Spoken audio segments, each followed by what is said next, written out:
Europa, cuna de la civilización, faro del progreso, patria de filósofos y artistas, o al menos eso nos contaron. Pero si rascamos bajo la superficie de esa narrativa idealizada, encontraremos una verdad mucho más incómoda, una verdad brutal, teñida de sangre y contradicciones. Hoy nos sumergiremos en el corazón de esa oscuridad con uno de los libros más desafiantes de la historia contemporánea, El continente negro de Mark Massower, sugerido por alguien en los comentarios. ¿Fue Europa realmente esa civilización que creía ser? ¿O fue durante el siglo XX un laboratorio de ideologías fallidas, guerras fratricidas y una violencia que la llevó al borde del abismo una y otra vez?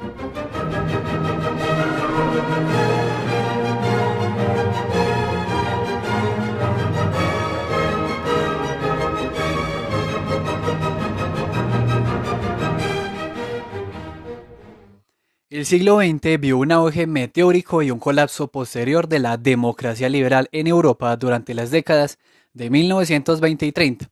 Tras la inesperada caída de los grandes imperios autocráticos, Rusia, Austria-Hungría, la Alemania de los Hohenzollern y el Imperio Otomano, la democracia parlamentaria fue entronizada en el continente por el Acuerdo de Paz de París.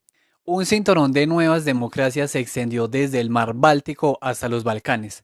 Las nuevas constituciones, redactadas bajo los principios liberales más modernos, buscaron subordinar la política a la ley y racionalizar el poder. Estas cartas se distinguieron al liberalismo del siglo XIX al extender los derechos políticos y civiles a áreas como el bienestar, la salud, la familia y la seguridad social. Por ejemplo, la Constitución de 1920 en Austria afirmó que el país era una república democrática y que la soberanía residía en el pueblo. A pesar de este auge, el triunfo del liberalismo fue efímero, pues se vio rápidamente desafiado por el fantasma de la subversión comunista tras la Revolución Rusa. Las élites gobernantes pronto demostraron ser, en muchos países, ante todo anticomunistas y en segundo lugar demócratas. Este giro hacia el autoritarismo se manifestó de forma temprana, como sucedió en el régimen de Horthy en Hungría en 1919 y con el gobierno fascista en Italia en el 22.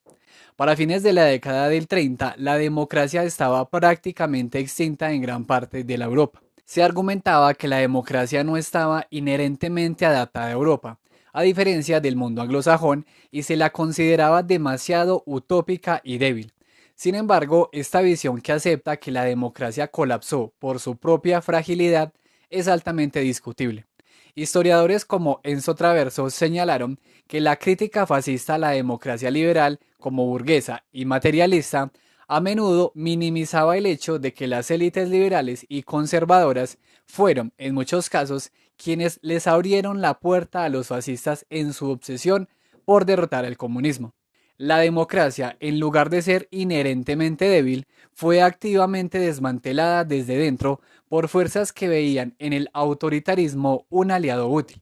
Además, la historiadora Sally Marx refutó la idea de que la paz de París fuese la única culpable, argumentando que las democracias de entreguerras no cayeron por fallas internas del sistema, sino por la agresión externa de regímenes totalitarios decididos a la guerra.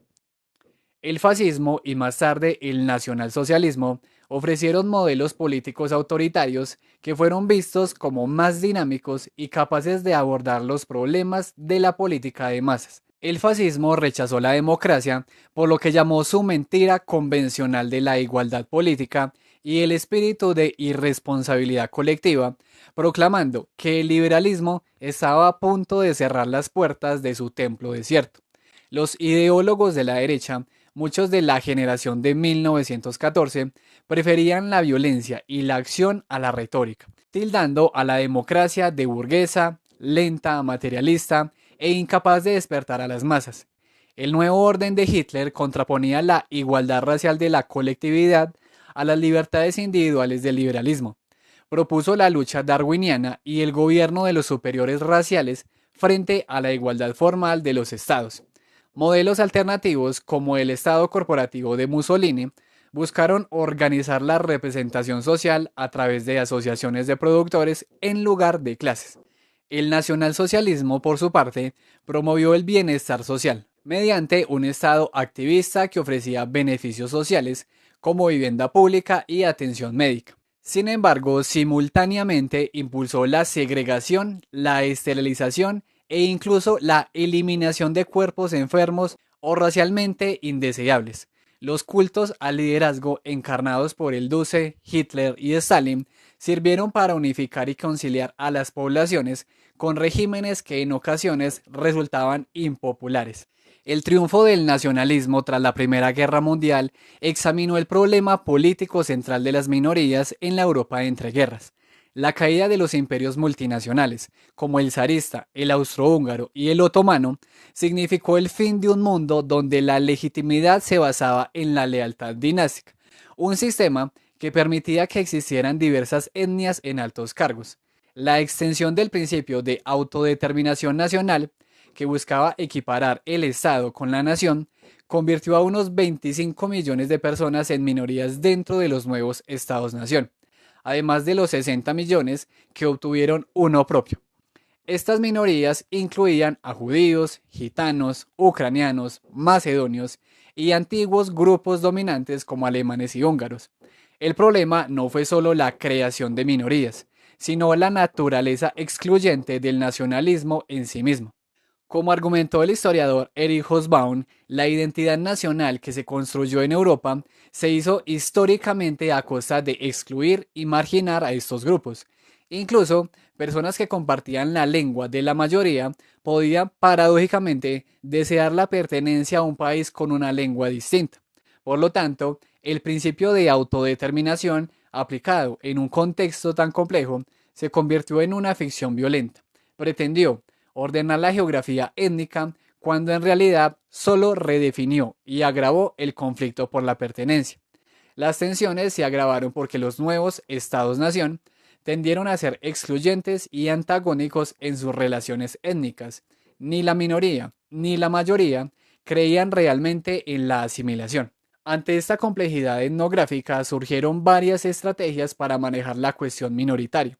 Primero, la protección internacional, o la variante liberal. Las potencias victoriosas en Versalles intentaron proteger a las minorías mediante los tratados de derechos de las minorías, supervisados por la Sociedad de Naciones. Estos tratados representaron una innovación legal centrándose en derechos colectivos y nacionales, no solo en libertades individuales o religiosas. Sin embargo, la Sociedad de Naciones solo impuso estas obligaciones a los estados nuevos o inmaduros de Europa del Este, mientras que las potencias occidentales estaban exentas, lo que generó resentimiento y acusaciones de hipocresía. Segundo, la estrategia más extrema fue la practicada por los turcos contra los armenios. Este fue un intento de asesinato masivo que más tarde fue conocido como limpieza étnica, considerada la extensión lógica del programa nacionalista. Tercero, un modelo diferente fue el intercambio de poblaciones, como ocurrió de manera obligatoria entre Grecia y Turquía entre 1922 y 23, basado en la religión como marcador de identidad, que redefinió a casi 1.700.000 personas. Aunque este método ayudó a los gobiernos a lograr la homogeneidad nacional, supuso un inmenso sufrimiento humano y económico. Cuarto, la solución soviética. La Unión de Repúblicas Socialistas Soviéticas, heredera del Imperio zarista, adoptó una estructura federal para sus complejidades étnicas. Su política de nacionalidades, que ofrecía autonomía administrativa y cultural, resultó atractiva para las minorías de Europa Central y Oriental que se sentían victimizadas por el sistema de Versalles. El orden liberal de Estados-nación colapsó ante el desafío determinado del nacionalismo racial nazi. Hitler veía la política en términos de lucha racial y buscaba el Lebensraum, o espacio vital para el pueblo alemán. El nacionalsocialismo sostenía que el Estado era solo la expresión del Volk racial. Esto llevó a una doctrina de derecho internacional que rechazaba la igualdad soberana de los estados, justificando la hegemonía alemana sobre otras razas y llevando la discriminación a nuevos extremos. Tanto Alemania nazi como la Italia fascista persiguieron la construcción de imperios esencial para sus aspiraciones de gran potencia. La invasión de Abisinia por parte de Mussolini y la brutalidad que le siguió ofrecieron un presagio de la violencia que Europa experimentaría en el futuro. La aplicación del racismo, evidente en las leyes raciales italianas de 1938, aunque menos rigurosas que las leyes de Nuremberg, marcó la pauta para la exclusión y la persecución.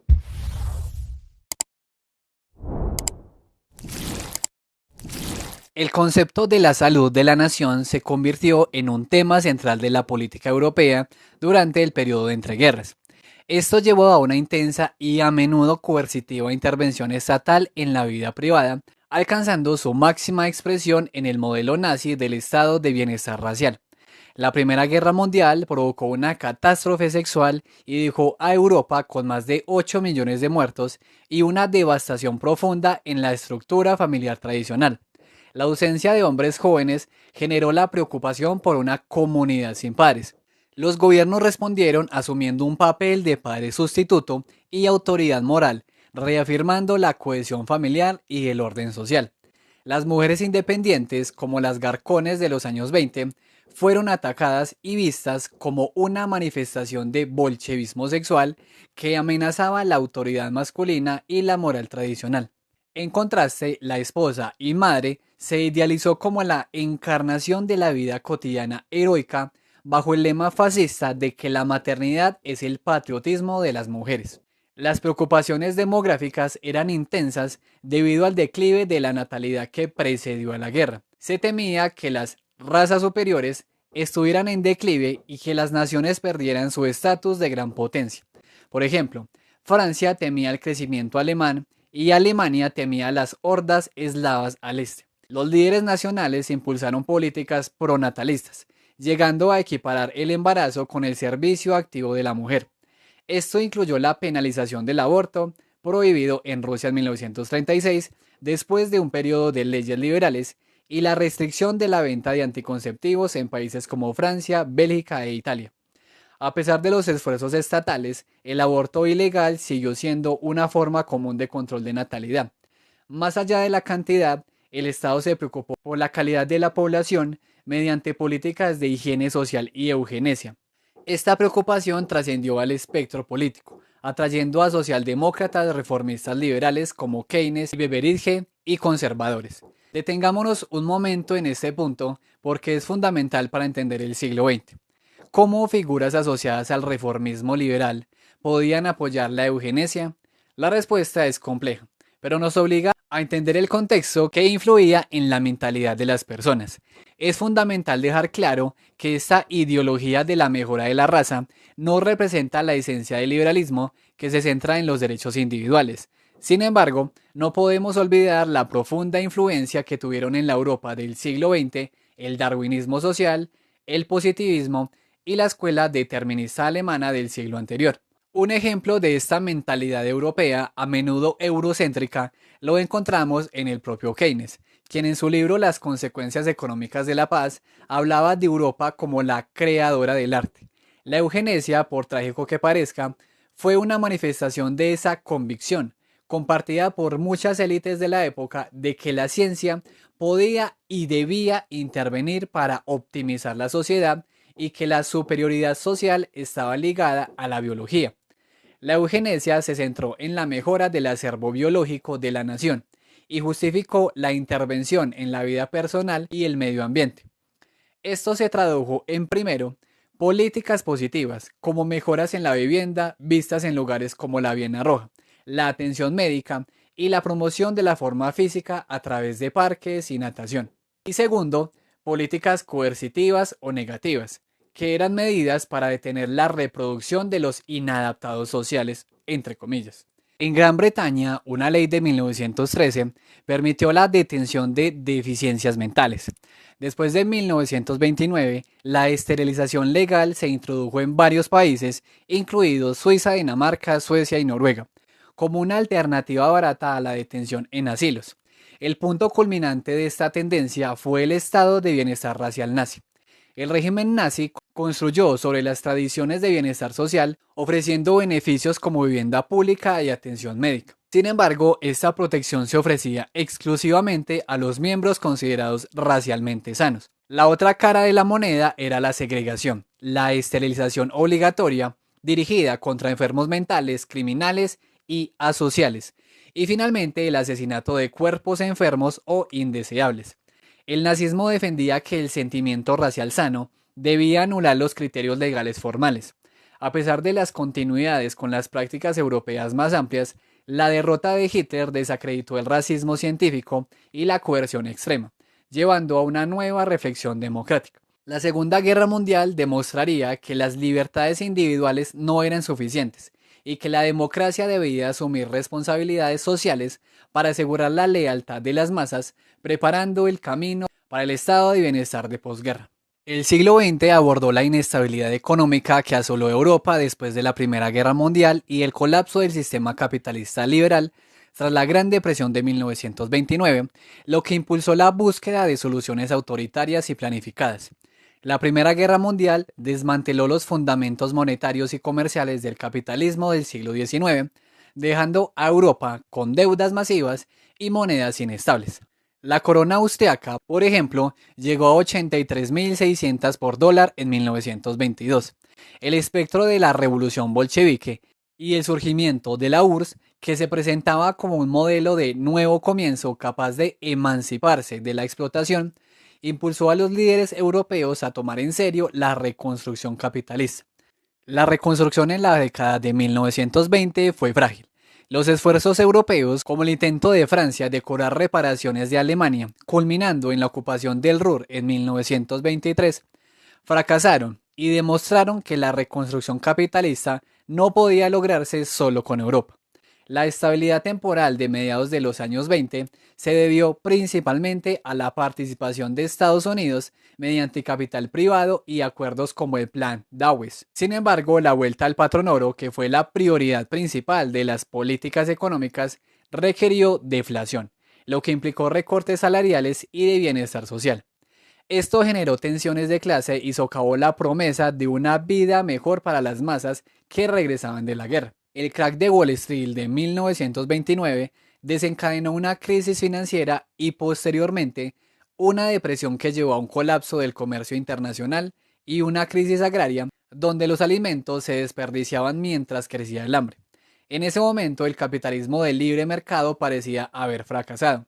Sin embargo, la causa no fue solo un fallo de mercado, sino la rigidez estructural del sistema financiero y la política económica.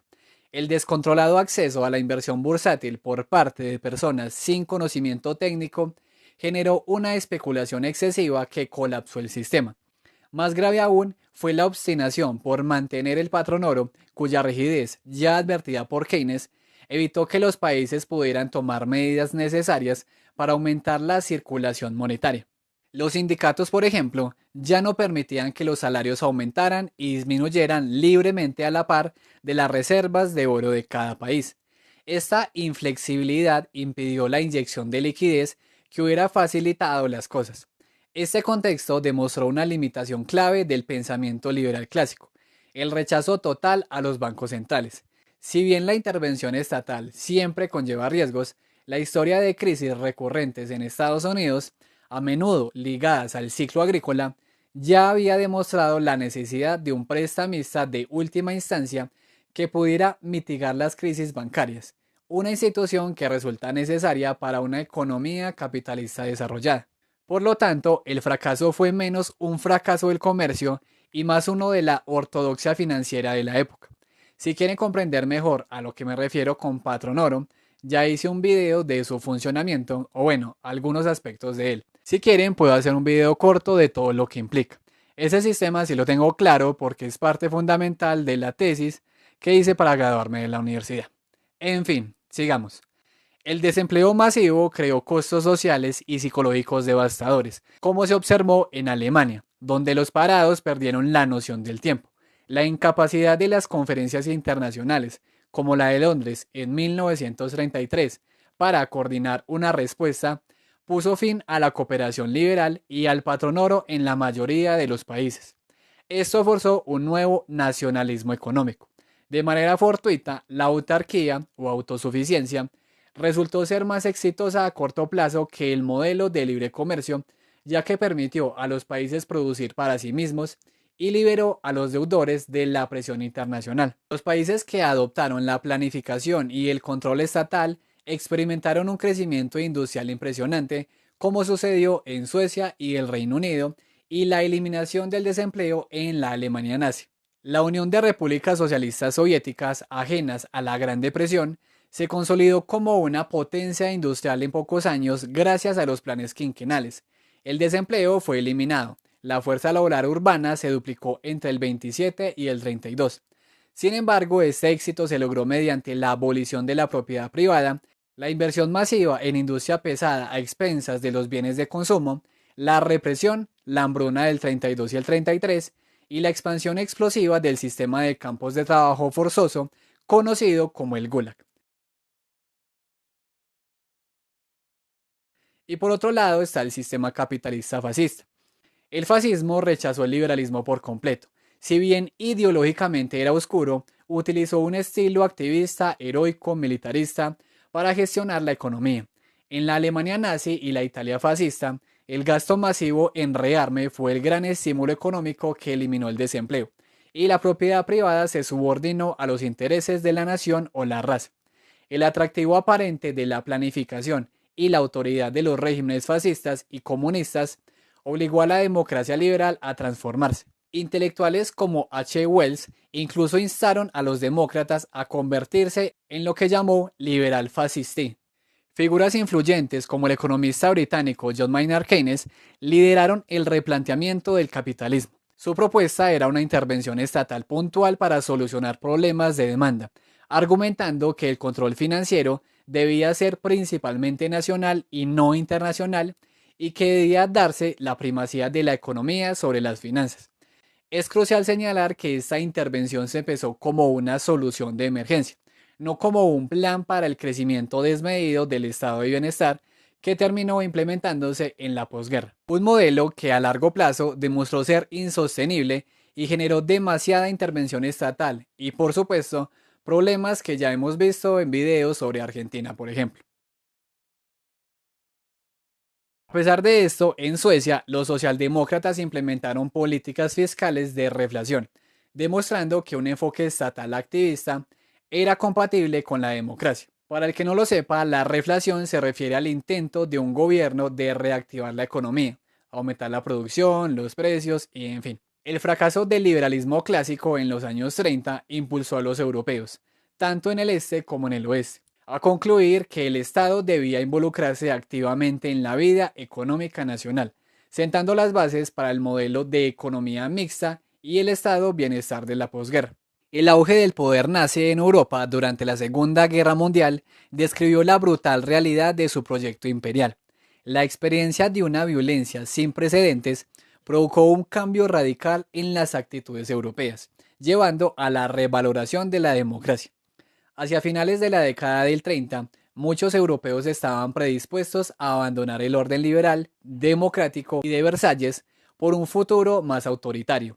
Esta disposición se debía a la desconfianza hacia los plutócratas de Londres, cuyo apego al patrón oro y al laissez-faire había condenado a gran parte del continente a la Gran Depresión y a la admiración por la recuperación económica de Alemania. Sin embargo, lo que los europeos no esperaban era la realidad brutal del imperialismo nazi que reintrodujo la esclavitud y denegó todas las aspiraciones nacionales, excepto las alemanas. El régimen alemán fue criticado, incluso por su aliado italiano Lucioli, por su concepción puramente mecánica y materialista del orden europeo, enfocándose únicamente en la explotación de recursos y mano de obra sin ofrecer un sentido de comunidad política. Los alemanes vivieron en un estado de euforia, sintiéndose en tiempos históricos, convencidos de que el genio de Hitler estaba construyendo una nueva Europa que aseguraría la paz por 1000 años. El proyecto imperial nazi, establecido entre el 38 y el 45, se basó en una visión de lucha racial darwiniana y rechazo absoluto del derecho internacional liberal. El sitio propuesto para el futuro Gran Imperio Alemán, o espacio vital, se situaba claramente en el este, buscando tierras para la colonización alemana, especialmente en Ucrania, a la que consideraban el nuevo imperio indio o la California de Europa. Polonia se convertiría en un Arbeitsreich, o Reich de trabajo. A diferencia de las constituciones liberales, la ley en el Tercer Reich se subordinaba a la política y al principio del líder. El jurista Carl Schmitt teorizó que el derecho internacional de los estados soberanos era obsoleto y debía ser reemplazado por un derecho del pueblo, que justificaba la hegemonía alemana sobre Großraum o Gran Espacio. La invasión de la Unión de Repúblicas Socialistas Soviéticas en 1941 radicalizó la política nazi hacia los judíos, transformando la política de expulsión a un plan de exterminio masivo contra el enemigo. La centralidad del pensamiento racial y la industrialización del asesinato masivo distinguieron fundamentalmente el imperio de Hitler del de Stalin. El asesinato masivo y la reestructuración racial total de Europa, que incluyó la reubicación forzada de millones de personas, estaban inextricablemente vinculados. La visión económica nazi era de una economía de gran espacio autosuficiente, excluyendo al Reino Unido y a Estados Unidos, basada en el trueque y la planificación continental. Sin embargo, el propósito principal de esta economía era apoyar a Alemania sin reducir el nivel de vida en el Reich. El deseo de Hitler de mantener el nivel de vida alemán contrastó con la realidad de los territorios ocupados. Ucrania, vista como el granero de Europa, nunca cumplió su promesa porque la política de pillaje directo y la negativa a privatizar las granjas colectivas generaron caos y hambruna. Bajo el régimen de Albert Speer, a partir del 42, se intentó racionalizar la producción de armamento, viendo el noroeste de Europa como una unidad económica única. Speer incluso buscó un entendimiento con tecnócratas locales, como en Francia, para planificar la industria a gran escala. Estas visiones de Speer, que incluían la creación de carteles industriales en una zona libre de aranceles, se consideran a veces precursoras de las estructuras de cooperación económica de posguerra. El racismo y la violencia, el lema nazi se resumió como pan de jengibre y latigazos alienaron a la población. El fracaso del proyecto colonial racista y la falta de planificación para la retirada, junto con la escasez de colonos alemanes, condenaron el imperio de Hitler. Después de que el fracaso del proyecto imperial nazi se hizo evidente, la atención de los líderes y pensadores se dirigió a planificar el futuro. La efervescencia intelectual y política en el bando aliado y la resistencia durante la guerra se enfocó en la búsqueda de una nueva Europa democrática que corrigiera los fallos del liberalismo de entreguerras. La confrontación con el totalitarismo nazi, que ofrecía una visión utópica y dinámica, aunque destructiva, obligó a los demócratas a redefinir sus objetivos de guerra más allá de la simple derrota de Hitler. Se estableció un consenso de guerra. Para sobrevivir, la democracia debía ir más allá de las meras libertades políticas y derechos individuales para adoptar responsabilidades sociales y económicas. La guerra provocó una revolución social. La escasez, el racionamiento y la movilización demostraron que la planificación estatal era compatible con la democracia y podía ser utilizada con fines igualitarios. Pensadores como A. H. Carr exigieron una democracia que asegurara el derecho al trabajo y el derecho a vivir. El informe Beveridge de 1942 se convirtió en el pilar del futuro estado de bienestar de posguerra, insistiendo en la necesidad de la planificación estatal para el bien social. El éxito de estas ideas, incluso el modelo sueco, Nación y Familia de Alva Myrdal, demostró que el activismo estatal era necesario para la supervivencia democrática. La planificación de la posguerra osciló entre dos polos, la necesidad de una mayor intervención estatal para la justicia social y la reafirmación de los derechos individuales contra la tiranía estatal. El triunfo de los derechos humanos se hizo evidente. La atrocidad de la jurisprudencia nazi, que atacaba la autonomía individual en nombre de la raza, persuadió a muchos intelectuales de que la soberanía estatal en asuntos domésticos debía ser reconsiderada para proteger a los individuos. El enfoque se desplazó hacia la defensa de los derechos democráticos humanos en lugar de los derechos nacionales de las minorías. Al mismo tiempo, la idea de una federación europea resurgió con fuerza entre los movimientos de resistencia y los planificadores. Esta fue vista como una forma ética y política de negar la hegemonía nazi y resolver los conflictos fronterizos. La planificación fue atacada por pensadores liberales como Friedrich von Hayek en su libro Camino de servidumbre de 1944, que ya está en el canal. Hayek sostuvo que la planificación o el colectivismo eran inherentemente incompatibles con la libertad y que el socialismo democrático conducía inevitablemente al totalitarismo. Detengámonos aquí. Es importante entender el contexto de esta crítica, ya que a menudo autores posteriores la han usado para dar sustento teórico a lo que se llama neoliberalismo, como el autor que vemos el día de hoy. Una ideología que supuestamente dominaría a partir de la década de 1970. Pero la realidad es que el concepto de neoliberalismo carece de un sustento teórico coherente. La palabra se utiliza como un término paraguas para agrupar políticas que autores como Hayek o Milton Friedman nunca defendieron en ese sentido. Es más útil analizar las políticas económicas concretas que se aplicaron, como la desregulación o la privatización, como respuestas pragmáticas a la crisis de la economía mixta, más que como la aplicación de una ideología unitaria. De hecho, como ya vimos en un video o varios videos sobre la historia económica de Colombia, ese neoliberalismo en realidad nunca llegó a Colombia, por ejemplo. Habría que incluso mirar qué pasó en el resto de Latinoamérica, por ejemplo. Pero lo que pasó en Colombia no tiene nada que ver con eso que llaman neoliberalismo. De hecho, el Estado lo que hizo fue intervenir cada vez más con la Constitución del 91. Pero bueno, sigamos. Aunque las advertencias de Hayek cayeron en oídos sordos inicialmente, la posguerra se decantó por la tesis de Karl Mayheim. El laissez-faire había terminado y la sociedad moderna solo tenía la opción entre una buena planificación o una mala. Por supuesto, el libre mercado nunca existió, como se puede ver en los casos de Estados Unidos, en cómo se convirtió en potencia, en Inglaterra, cómo se convirtió en potencia, no fue precisamente por libre mercado. Y como vimos en la historia del azúcar, si algo tiene la historia del azúcar es todo menos libre mercado. Pero en términos políticos, la realidad que emergió fue una economía mixta dirigida o controlada, que permitió la liberalización del comercio internacional, como defendían los liberales italianos, mientras se mantenía la intervención estatal en el plano nacional. Aunque el consenso reformista, economía mixta, estado de bienestar, pleno empleo, fue ampliamente aceptado por la izquierda y los conservadores, la aplicación de la Edad de Oro mostró límites. Las purgas de colaboradores fueron incompletas, permitiendo que las estructuras de poder y parte del personal administrativo permanecieran. Esto generó desilusión entre los miembros de la resistencia. La guerra había alterado los roles de género, pues las mujeres obtuvieron el sufragio en varios países, pero el fin del conflicto trajo consigo un esfuerzo por restaurar las relaciones tradicionales entre los sexos y devolver a las mujeres al hogar para impulsar la natalidad. Finalmente, la idea de una Europa unida se desvaneció, ya que el Estado-nación se reafirmó en la posguerra, ajustándose a la Guerra Fría. Los esfuerzos por la integración pasaron de sueños federalistas utópicos a un programa gradualista, comenzando con la Comunidad Europea del Carbón y del Acero. La rendición alemana de 1945 no representó un año cero ni una ruptura limpia, sino una continuación de conflictos bajo diferentes formas.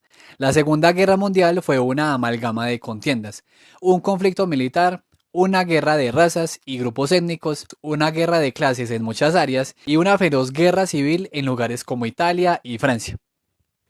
La transición de la Guerra Caliente a la Fría comenzó en 1943, con la invasión aliada de Italia. La imposición de sistemas sociales fue determinada por el avance de los ejércitos, como lo resumió Stalin. Quien quiera que ocupe un territorio, también impone su propio sistema social. Cada uno impone su propio sistema hasta donde su ejército pueda alcanzar. La guerra fue librada con el objetivo explícito de establecer un nuevo orden a través del exterminio, la deportación y el traslado. Este periodo estuvo marcado por el movimiento de poblaciones a una escala sin precedentes. Unos 46 millones de personas fueron desarraigadas en Europa Central y Oriental entre 1939 y el 48. Primero hablemos de las personas desplazadas. Tras la liberación se contabilizaron más de 11 millones de desplazados, 10 veces más que después de la Primera Guerra Mundial. Muchos de los desplazados que regresaban, resentidos por la explotación, saqueaban, un acto que llamaban organizar, un término nazi prestado. Aunque millones regresaron rápidamente, 1.500.000 personas permanecieron en campamentos en 1947. Segundo, hablemos de la expulsión de los alemanes.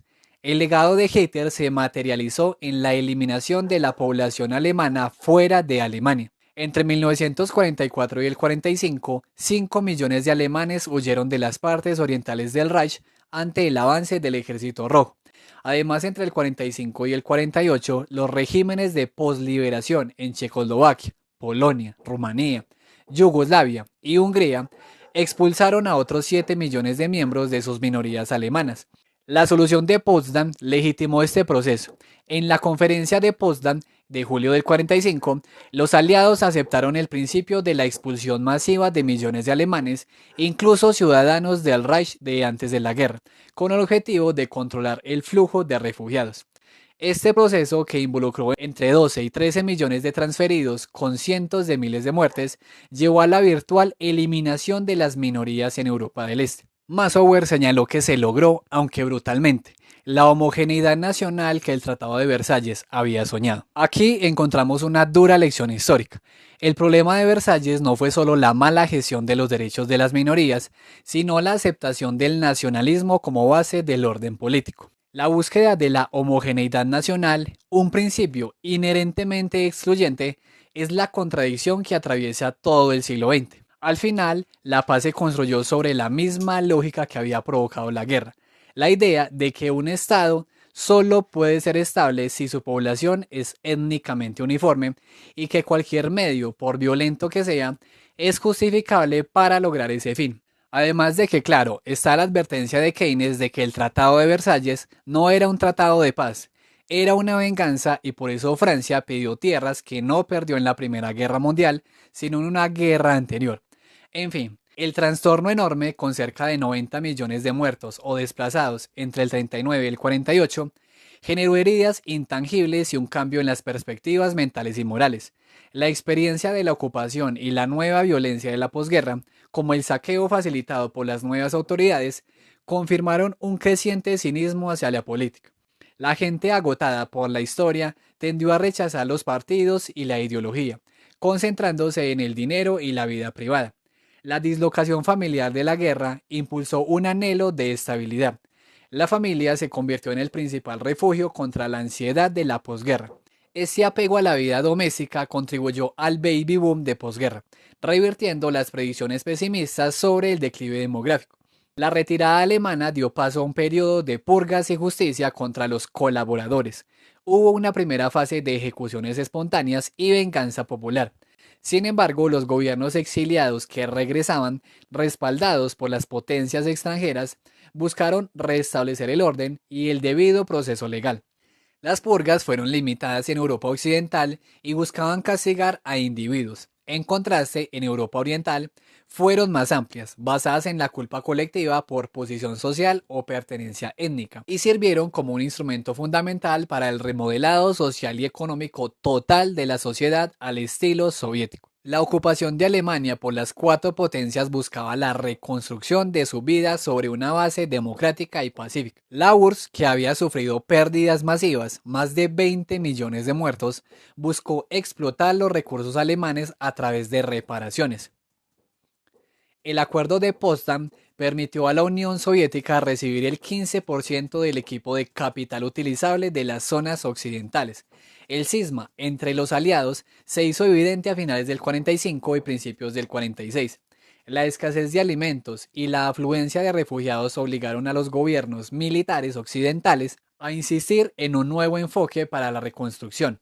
Los aliados occidentales, especialmente Estados Unidos, detuvieron las entregas de reparaciones a la Unión Soviética desde sus zonas hasta que se llegara a un acuerdo económico general. La negativa soviética a reducir sus demandas llevó al colapso del gobierno de las cuatro potencias y a una incipiente división económica.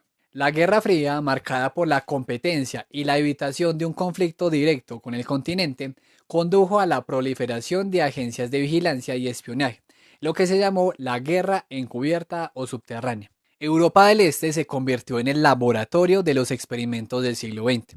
Observadores imparciales señalaron que el auge del comunismo no se debió solo a la ocupación soviética, sino también al legado de la democracia fallida de entreguerras y un deseo generalizado de cambio violento y desconfianza hacia las antiguas élites. El punto de inflexión hacia el estalinismo se produjo en 1947 con la fundación del Cominform, que marcó el abandono del gradualismo en favor de la militancia y la uniformidad del bloque. Se condenó el fetichismo del coalicionismo y se impuso la línea de Moscú. El cisma yugoslavo en el 48, cuando Yugoslavia, bajo Tito, rechazó la dominación soviética de sus asuntos internos, fue aprovechado por Stalin para intensificar su control sobre el resto del bloque. Esto generó una ola de terror policial, juicios farsa como el de Laszlo Rak en Hungría y purgas internas para desenmascarar a los supuestos agentes enemigos y desviacionistas nacionalistas. El terror stalinista, que resultó en la muerte de más comunistas en Hungría que durante 25 años de régimen de Horthy, se extendió mediante la policía secreta y la creación de una vasta red de campos de trabajo. La represión no puede separarse del objetivo final del partido, la transformación de la sociedad. Al igual que en la URSS, el trabajo fue convertido en castigo y medio de redención. Entre el 48 y el 51, los nuevos planes quinquenales y sexenales establecieron metas ambiciosas para la industria pesada y la generación de energía. Se advirtió que los estándares de vida permanecerían deprimidos para canalizar recursos a la inversión. Ciudades y plantas industriales monumentales como Stalingrad o las acerías de Ostrava se erigieron como símbolos del triunfo del hombre sobre la naturaleza y la modernización. Sin embargo, la realidad de esta planificación centralizada fue un fracaso económico fundamental. La planificación, que ignoraba las señales de precios del mercado, como ya vimos en el caso de Polonia, concentra el poder en manos de burócratas, es inherentemente ineficiente. Más allá del sacrificio humano, el resultado fue un sistema que no pudo asignar recursos de manera racional, lo que llevó a la escasez crónica de bienes de consumo, mientras se producían bienes industriales innecesarios o de mala calidad. Esta ineficiencia se vio agravada por la aparición de la nueva clase de burócratas y funcionarios del partido, que se enriquecieron y gozaron de privilegios a expensas de la población, desmintiendo la promesa de la igualdad comunista, como ya vimos también en ese video de Polonia que les menciono. El comunismo transformó la sociedad, acelerando el movimiento de millones de jóvenes campesinos a las ciudades. La agricultura se convirtió en una colonia interna, obligada a proveer alimentos y mano de obra a las ciudades. A pesar de las promesas iniciales, se implementaron campañas de colectivización con deportaciones masivas de kulaks. En los estados bálticos, por ejemplo, el 3% de la población fue deportada en 10 días en marzo del 49. La industrialización generó nuevos enemigos de clase, como los propietarios burgueses que fueron desalojados de sus propiedades en las ciudades, Operación B en Checoslovaquia, para aliviar precisamente la escasez de vivienda, aunque el déficit habitacional siguió siendo agudo. A pesar de estas contradicciones, se lograron mejoras dramáticas en servicios sociales como la sanidad nacionalizada y la caída de la mortalidad infantil. Sin embargo, este estado de bienestar comunista se centró en las necesidades de la producción económica.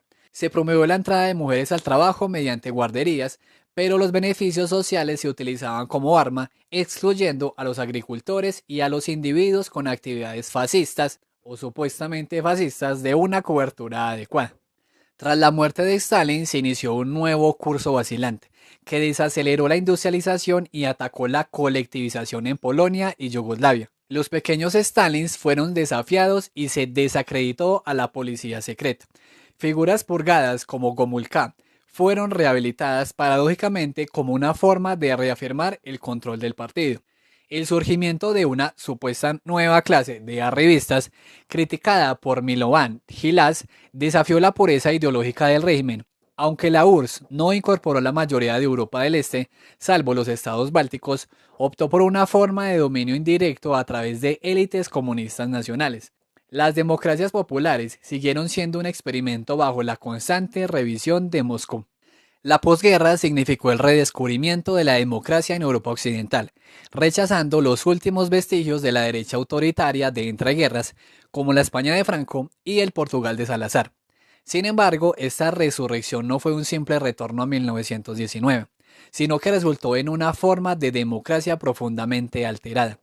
Los nuevos sistemas constitucionales, especialmente en Francia, Alemania e Italia, demostraron una profunda preocupación por los derechos humanos y la necesidad de defender al individuo contra el poder del Estado, un cambio impulsado por la amarga experiencia de la guerra. Por ejemplo, el artículo 2 de la Constitución italiana del 48 reconoce y garantiza los derechos inviolables del hombre, y la Ley Fundamental alemana del 49 afirma que los derechos humanos son la base de toda comunidad humana.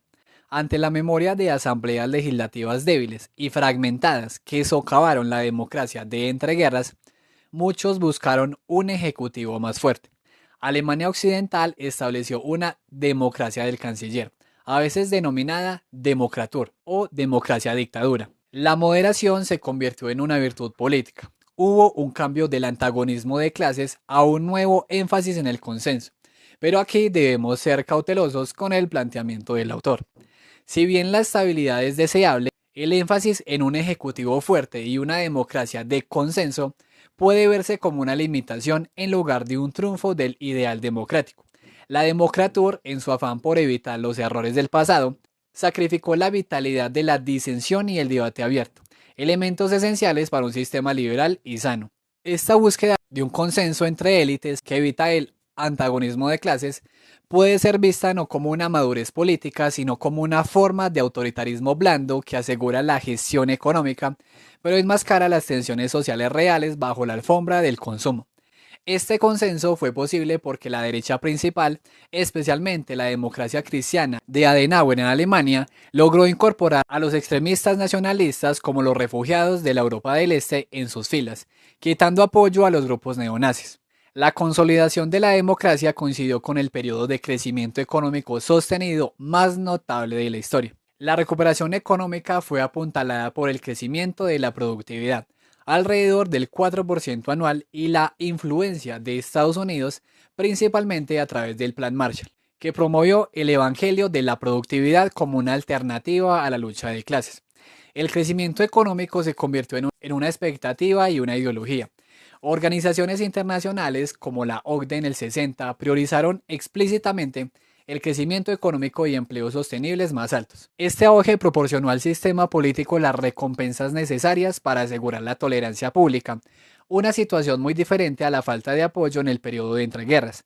La expansión del Estado se aceptó tanto en la economía modelo economía mixta como en el bienestar social. Aunque el concepto de estado de bienestar se acuñó en oposición a Hitler, la asistencia social de posguerra se distinguió porque su objetivo principal era expandir las oportunidades y opciones para el ciudadano individual, a diferencia de la política social de entreguerras que buscaba asegurar la salud de la colectividad y la nación. El éxito del capitalismo transformó la sociedad, erosionando las rivalidades de clase y reemplazando la política de masas de entreguerras por una política más incruenta de consumo y gestión. El milagro económico condujo a la movilización individualista de Europa, donde el consumidor pasivo parecía haber reemplazado al ciudadano activo. Los viejos límites sociales y las identidades de clase se desdibujaron a medida que los patrones de consumo convergían. A pesar de la prosperidad para la década del 60, la juventud y la sociedad se dieron cuenta de que la democracia de posguerra era a menudo parcial o incluso nominal, manteniendo estructuras autoritarias heredadas. Esto llevó a un nuevo ahondamiento de la democracia. La lucha por los derechos de las mujeres se intensificó, desafiando la base paternalista de las instituciones sociales. Las mujeres obtuvieron el sufragio en muchos países donde antes carecían de él, excepto en Suiza y Liechtenstein. El uso de la píldora y las demandas de autonomía prefiguraron las reformas legales que amenazaron la familia tradicional. La insatisfacción juvenil con el consumismo agresivo y fascista y el autoritarismo de posguerra culminó en las protestas del 68.